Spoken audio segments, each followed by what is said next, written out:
Hello, second years. This is the recording of Midsummer Night's Dream, Act One, Scene Two, which comes under your week two's worth. So you can hear me read it again. I shall be reading all the parts, unfortunately, because I don't happen to have the Royal Shakespeare Company in my study. So just to give you an idea of the rhythm and the speech of the play, you'll have already studied it last week, so you'll be ready to work on it. And I will send you the correction, obviously, at the end of the week. So, Midsummer Night's Dream then, Act 1, Scene 2. We're starting off with the mechanicals. This is when the mechanicals come in. The second group of people, you've already met the lovers. You'll meet the fairies a little bit further on. Quince, is all our company here? You are best to call them generally, man by man, according to the scrip. Quince, here is the scroll of every man's name which is thought fit through all Athens to play in our interlude before the Duke and the Duchess on his wedding day at night. Bottom. First, good Peter Quince, say what the play treats on. Then read the names of the store actors, and so grow to a point. Quince. Marry, our play is the most lamentable comedy and most cruel death of Pyramus and Thisbe. Bottom. A very good piece of work, I assure you, and a merry. Now, good Peter Quince, call forth your actors. By the scroll. Masters, spread yourselves. Quince. Answer as I call you. Nick Bottom, the weaver. Ready. Name what part I am for, and proceed. Bottom. Quince. You, Nick Bottom, are set down for Pyramus. Bottom. What is Pyramus? A lover or a tyrant? Quince. A lover that kills himself, most gallant for love. Bottom. That will ask some tears in the true performing of it. If I do it, let the audience look to their eyes. I will move storms. I will condole in some measure. To the rest, yet my chief humour is for a tyrant. I could play Hercules rarely, or a part to tear a cat in, to make all split. The raging rocks and shivering shocks shall break the locks of prison gates, and Phoebus' car shall shine from far, and make and mar the foolish fates. Ah, this was lofty. Now name the rest of the players. This is Hercules' vein, a tyrant's vein. A lover is more condoling. Quince. Francis Flute, the bellows mender. Flute. Here, Peter Quince. Quince.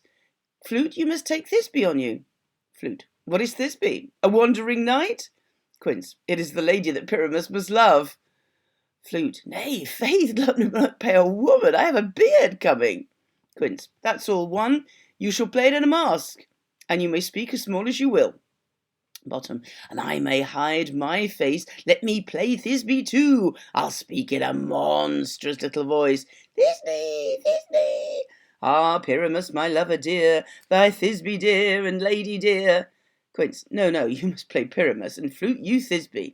Bottom. Well, proceed. Quince. Robin Starling the tailor. Starveling. Here, Peter Quince. Quince. Robin Starveling, you must play Thisbe's mother. Tom Smout, the tinker. Snout. Here, Peter Quince. Quince. You Pyramus's father, myself Thisbe's father. Snug the joiner, you the lion's part. And I hope here is a play fitted. Snug. Have you the lion's part written?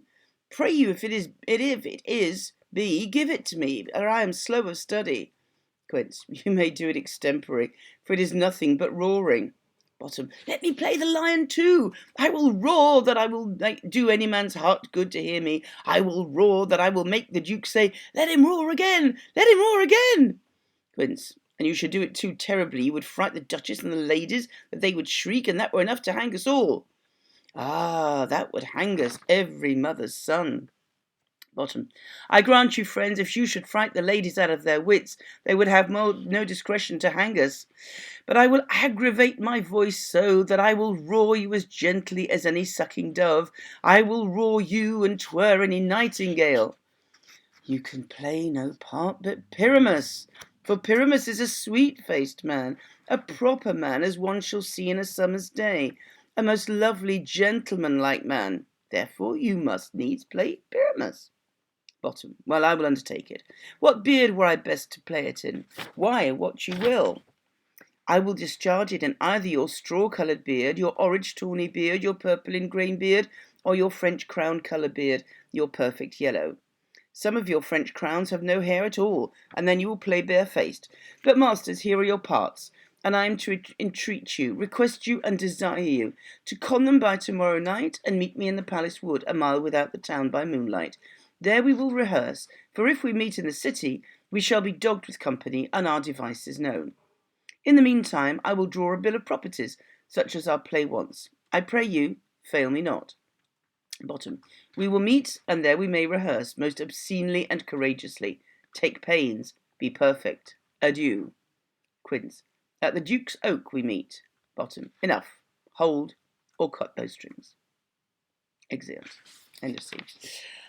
Now, what I would like you to do with this scene is look at it carefully. Here we have another group of people who join into the play, and obviously they will have their part to play in the confusion that will ensue, and confusion there will be, believe you me. Here, this first act is one of introduction. So we meet all the players and we see how they're going to interact.